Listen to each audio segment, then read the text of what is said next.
कर्मा भाग 2। डॉली एक झटके से उठी और उसने पाया कि वो अपने डेस्क पर बैठी है और उसकी एक सहकर्मचारी उसके बगल में खड़ी होकर उसे अचरज भरी निगाहों से देख रही है। डॉली को समझा कि वो सपना देख रही थी, पर इतना भयानक सपना देख उसकी सांसें फूल रही थी और उसे यकीन नहीं हो रहा था कि वो सब एक सपना था। तभी डॉली की सहकर्मचारी ने उसके कंधे पे हाथ रखा और उससे पूछा, डॉली, तू ठीक है ना? आज सुबह से देख रही हूँ डेस्क पे कैंटीन में तू जहाँ जा रही वहाँ चिल्ला रही। अभी भी डेस्क पे सो के चिल्ला रही थी। तू ठीक है ना? डॉली ने खुद को शांत करते हुए सहकर्मचारी के सवाल का जवाब दिया। हाँ, कुछ नहीं यार, बस एक डरावना सपना देख लिया था मैंने। मैं ठीक हूँ। और डॉली अपने काम में लग गई, पर उसका मन किसी काम में नहीं लग रहा था। थोड़ा समय बीता और 6:30 बजे डॉली का ऑफिस खत्म हुआ। वो घर वापस जाने के लिए अपने स्कूटी के पास पहुंची और उसे स्टैंड से निकाला। स्टैंड से निकालते ही डॉली को समझा कि स्कूटी पंचर है। वो घबरा गई। उसे लगा कि कहीं डिलीवरी बॉय ने तो उसकी गाड़ी पंचर नहीं की। उसने चारों तरफ नजर घुमाई, पर आसपास उसे डिलीवरी बॉय नहीं दिखा। उसने झट से अपना फोन बैग से निकाला और रीटा को कॉल लगाया। रीटा, मेरी स्कूटी पंक्चर हो गई है। प्लीज तू मुझे ऑफिस से पिक कर ले। हम दोनों पुलिस स्टेशन साथ में ही चलते हैं। रीटा ने जवाब दिया। हाँ, तू ऑफिस के बाहर खड़ी रह, मैं वहां आ जाती हूँ। डॉली ऑफिस के मेन गेट के बाहर रीटा का इंतजार करने लगी। रीटा को डॉली के पास आते आते 8 बज गए। वो डॉली के पास आई और डॉली बिना कुछ कहे फौरन रीटा की गाड़ी पे बैठी। वो दोनों पुलिस स्टेशन के लिए निकले। कुछ आधे घंटे में वो पुलिस स्टेशन पहुंचे। एक साथ इतने सारी खाकी वर्दी में पुलिस वालों को देख दोनों थोड़ा सहम गए थे और इधर उधर देखने लगे। तभी एक हवलदार उनके पास आया और उसने उनसे पूछा, बोला मैडम, काय झालं? तो रीटा बोली, हमें एक रिपोर्ट लिखानी है। एक लड़का हमें छेड़ रहा है। ओके ओके, हरासमेंट की केस, आप उन बड़े साहब से जाके मिलिए। हवलदार ने इंस्पेक्टर की तरफ हाथों से इशारा करते हुए कहा। रीटा और डॉली इंस्पेक्टर के डेस्क के पास आए। इंस्पेक्टर ने कहा, हाँ मैडम, बताइए आपकी कैसे सहायता करूं? तो डॉली ने आज हुई पूरी घटना इंस्पेक्टर को बताई।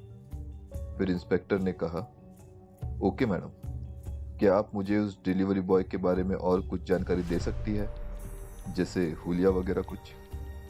डॉली ने हाँ में जवाब दिया और अपने फ़ोन में डिलीवरी ऐप को खोल के उस डिलीवरी बॉय की डिटेल निकालकर फ़ोन इंस्पेक्टर के हाथों में दिया। डिलीवरी बॉय का नाम पढ़ते ही इंस्पेक्टर सोच में पड़ गया। फिर उन्होंने हवलदार को अपने पास बुलाया और पूछा, सरनायक, ये नाम पढ़ना जरा, ये कहीं सुना हुआ सा लग रहा है ना? हवलदार ने फोन हाथ में लेके नाम पढ़ा और बोला, हाँ साहब, ये तो वही लड़का है जिसका कल पनवेल हाईवे में एक्सीडेंट हुआ था।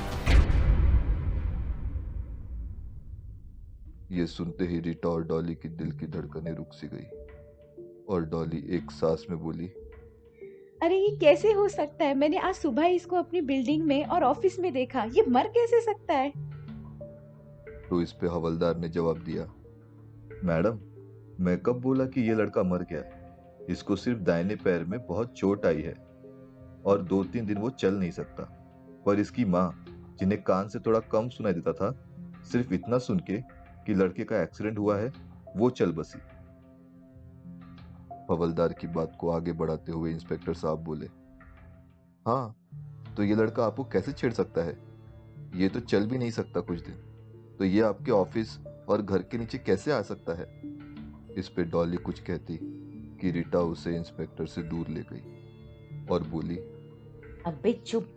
लड़के का एक्सीडेंट हुआ है, माँ मर गई है उसकी। हमने रिपोर्ट लिखाई और पुलिस ने जांच की ना, तो सब कुछ बाहर आ जाएगा।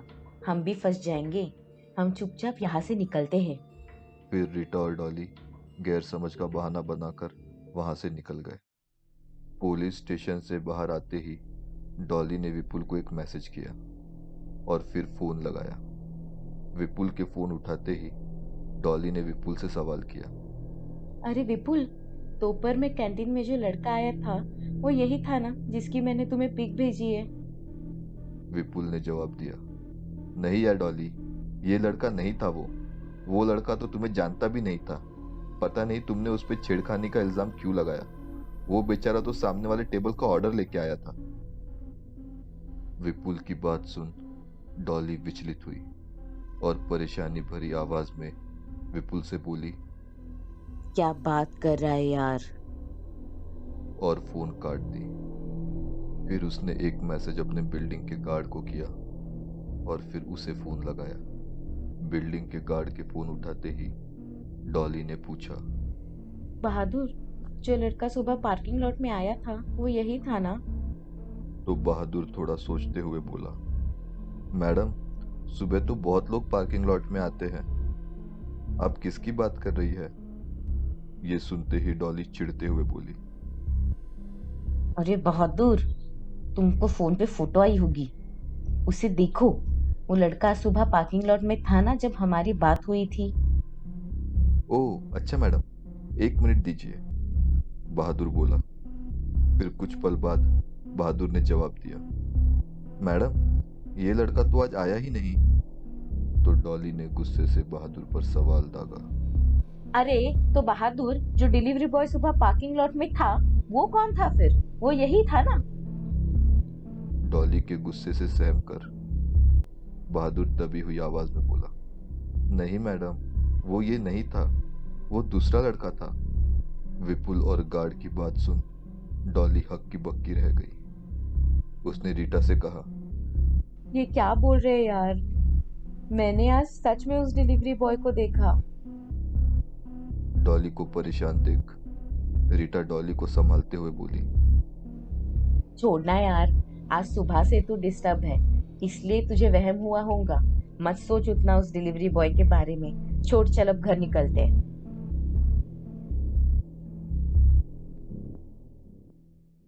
रीटा ने डॉली को पीछे बिठाया और वो निकल गए। रात के 10 बज रहे थे।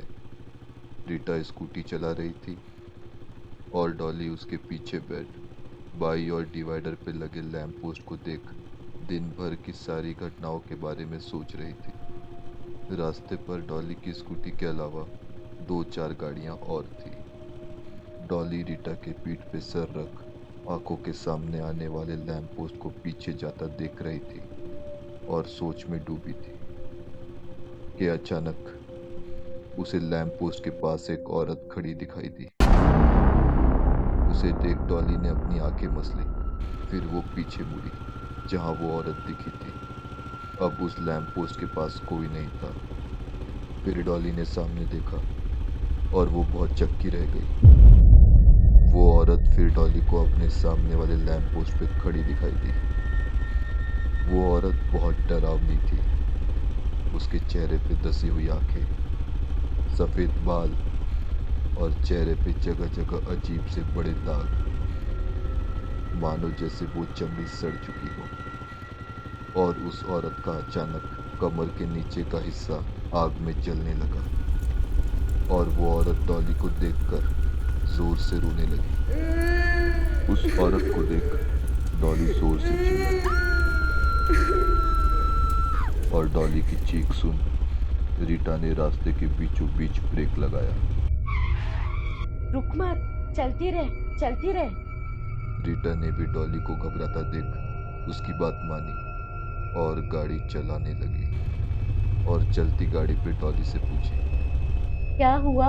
तू चिल्ला क्यों रही है?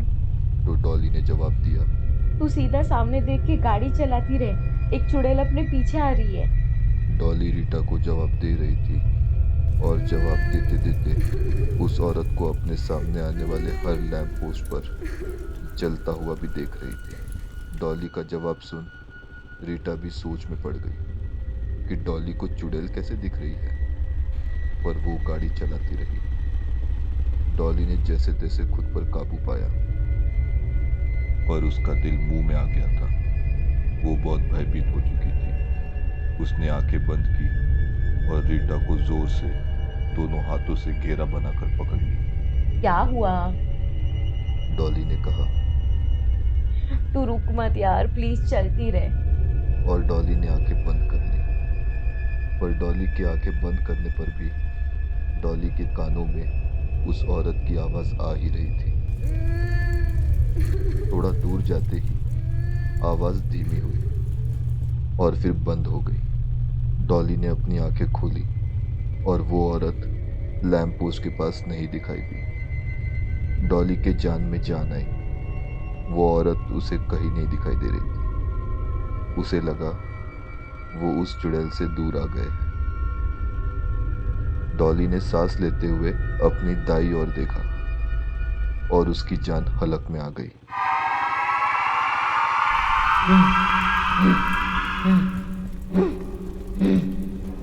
वो औरत स्कूटी के साथ साथ स्कूटी के रफ्तार में डॉली को देखते हुए दौड़ रही थी। वो अब भी कमर के नीचे से चल रही थी। डॉली ने उसे देखा और वो औरत फिर चिल्लाते हुए स्कूटी से आर पार हुई और डॉली के बाईं ओर आ गई और वो तेजी से चलने लगी। डॉली ये सारा दृश्य देख और जोर से चिल्लाई और इस बार उसकी चीख सुन रीटा का गाड़ी पर से नियंत्रण बिगड़ा और उसने थोड़ा संभालते हुए आगे ले जाकर गाड़ी रोक दी और मुड़कर डॉली को बोली। क्या हुआ तुझे डॉली, पगला गई है क्या? डॉली पीछे उस औरत को देख रही थी। वो औरत डॉली के सामने दूर दूर कर चल रही थी, पर उसकी आंखें डॉली को ही घूर रही थी। डॉली एकदम आंखें फाड़ बिना पलक झपकाए औरत को राग बनता देख उस दृश्य में खो गई। रीटा ने फिर डॉली के कंधे को अपने हाथों से हिलाते हुए पूछा। अबे पागल, पगला गई है क्या? डॉली थोड़ा होश में आई और बोली। तू पहले घर चल, जल्दी भगा गाड़ी यहाँ से। घर चल, फिर बताती हूँ। डॉली और रीटा घर पहुंचे। डॉली घबराहट से पसीना पसीना हो गई थी।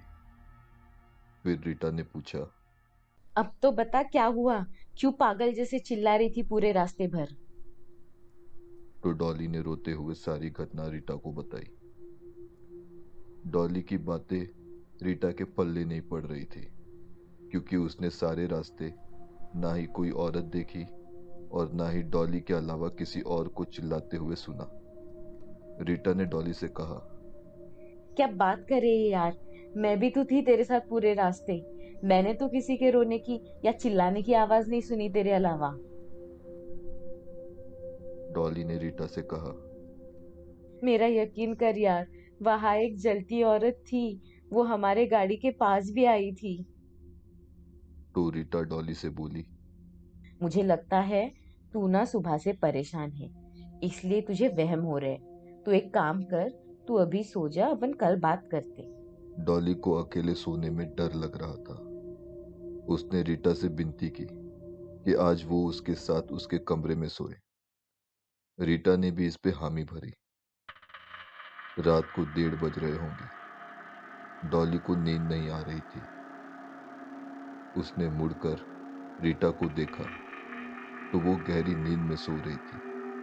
डॉली अपने सामने वाली दीवार पर पड़ रही चांद की रोशनी को देख आज रास्ते पर हुई घटना के बारे में सोच रही थी कि अचानक एक कीड़े जैसा कुछ उस दीवार पे आकर बैठा। डॉली उस चीज को गौर से देखने लगी।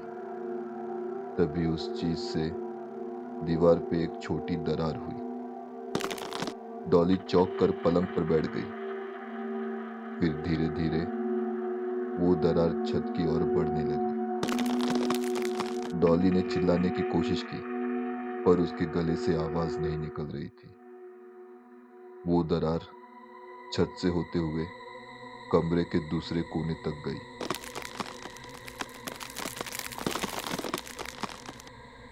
डॉली की नज़र भी उस दरार को देखते देखते उस कमरे के कोने तक गई, और फिर जो हुआ उससे डॉली थर थर कांपने लगी। उस कोने में वही औरत जो डॉली को आज रास्ते में दिखाई दी थी, वो खड़ी थी। उस औरत ने डॉली को देखते ही हुकार भरना शुरू किया, और धीरे धीरे वो अपनी हुकार को उग्र बना रही थी।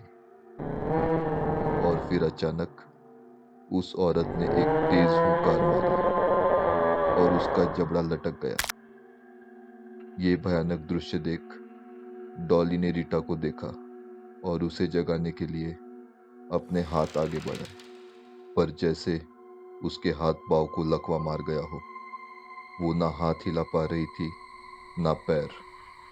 डॉली रीटा को देखकर जोर से चिल्लाने की कोशिश करने लगी, पर उसके सारे प्रयास विफल हुए। हिम्मत जोड़कर डॉली ने फिर उस औरत की तरफ देखा, और इस बार जो डॉली ने देखा उससे उसका दिल और दिमाग सुन पड़ गए। वहां अब मुस्कुराते हुए डिलीवरी बॉय खड़ा था।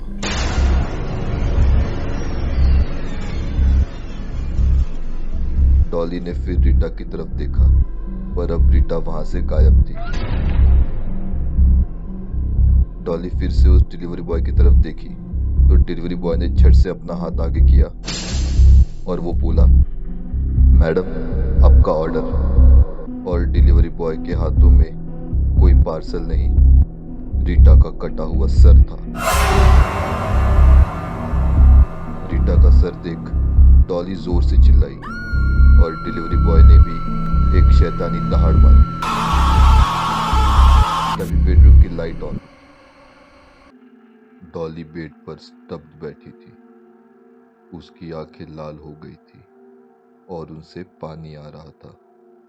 रीटा ने डॉली को कंधे से हिलाते हुए पूछा, डॉली, डॉली, क्या हुआ?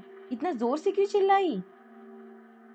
डॉली कुछ बोल नहीं पा रही थी। उसका पूरा शरीर ढीला पड़ गया था, जैसे मानो किसी ने शरीर से पूरी जान निकाल ली हो। रीटा ने डॉली को पानी पिलाया और उसे सुला दिया। उस हादसे से दहली हुई डॉली भी बिना कुछ कहे सो गई। सुबह आँख खुलते ही डॉली झट से बेड पे बैठ गई और रीटा को आवाज लगाने लगी। रीटा भागते हुए किचन से बेडरूम में आई और बोली, क्या हुआ डॉली? तू ठीक है ना? उस पे डॉली बोली। रीटा, तू ठीक है ना? रीटा आश्चर्यचकित होकर बोली। मैं तो ठीक हूँ, मुझे क्या हुआ? तो डॉली ने कल रात हुई पूरी घटना रीटा को बताई। कल पूरा दिन तू परेशान थी, शायद उस वजह से तुझे स्लीप पैरालिसिस हुआ रहेगा। उसमें बुरे सपने ही आते हैं। रीटा ने अपनी बात आगे बढ़ाते हुए कहा, देख, तू कुछ दिन के लिए घर चली जा, थोड़ा मूड चेंज हो जाएगा। चल, अब उठ जा। मैंने अदरक की चाय बनाई है। तेरे जैसे मुझे भी सर्दी हुई है। चाय पीते अच्छा लगेगा।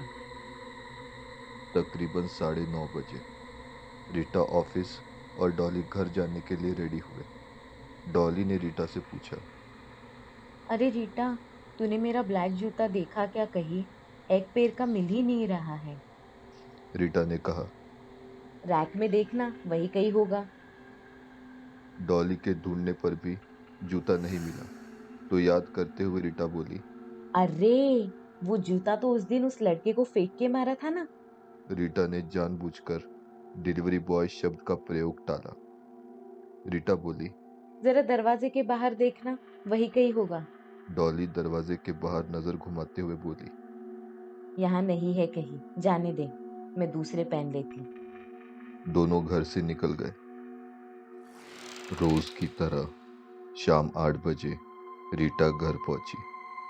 उसने चाबी से दरवाजा खोला और अंदर आई।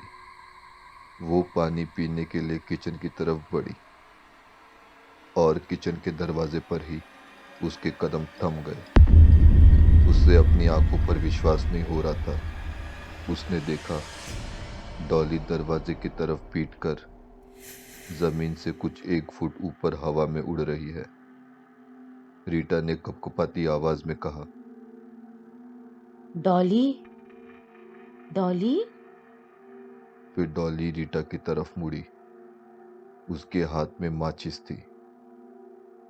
उसके हाथ में माचिस देखते ही रीटा ने गैस की तरफ नजर घुमाई। दोनों गैस बर्नर शुरू थे। डॉली ने एक शैतानी मुस्कान देते हुए रीटा से कहा, मैडम, मैडम, हिसाब हिसाब बराबर। बराबर। और माचिस जला दी।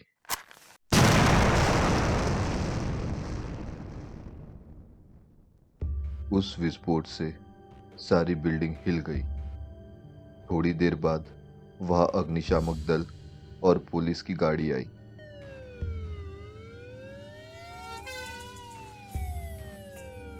इंस्पेक्टर ने सिक्योरिटी गार्ड से पूछताछ की तो उन्हें पता चला इस घर में डॉली और रीटा रहते थे। इंस्पेक्टर ने हवलदार से पूछा, सरनैक, ये वही लड़कियां हैं ना जो कल थाने आई थी डिलीवरी बॉय की रिपोर्ट लिखाने? उस पे बिल्डिंग का सिक्योरिटी गार्ड बहादुर बोला, हाँ साहब, कुछ दिन से डॉली मैडम बहुत परेशान थी किसी डिलीवरी बॉय को लेके। तो इस पे इंस्पेक्टर ने हवलदार से कहा, सरनैक, तुमको पता है ना वो लड़का कहाँ रहता है? सरनैक बोला, हाँ साहब, चलो फिर उसे मिल के आते हैं, इंस्पेक्टर साहब बोले। और हवलदार और इंस्पेक्टर साहब डिलीवरी बॉय के घर की तरफ निकल गए। वो दोनों डिलीवरी बॉय के घर के पास पहुंचे और जैसे ही वो उसके दरवाजे के पास आए उन्हें कुछ सड़ने की तेज दुर्गंध आई। उन्होंने दरवाजे की घंटी बजाई तो उस डिलीवरी बॉय ने दरवाजा खोला। दोनों पुलिस वाले अंदर आए और हवलदार ने लड़के से पूछा, क्यों रे, क्या चल रहा है इधर?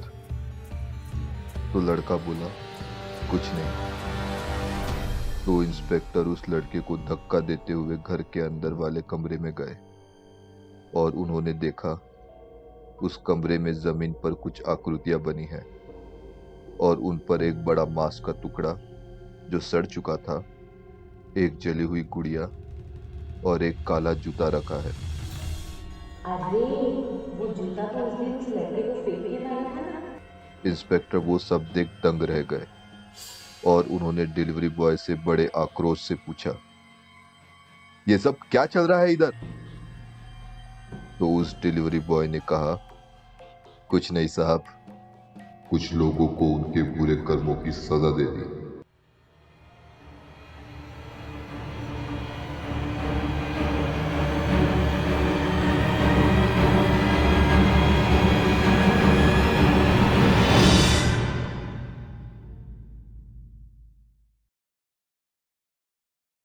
अगर आपको कहानी पसंद आई है तो हमारे चैनल को सब्सक्राइब करें और बेल आइकन को प्रेस करें। कहानी को लाइक करें और अपने दोस्तों के साथ शेयर करें।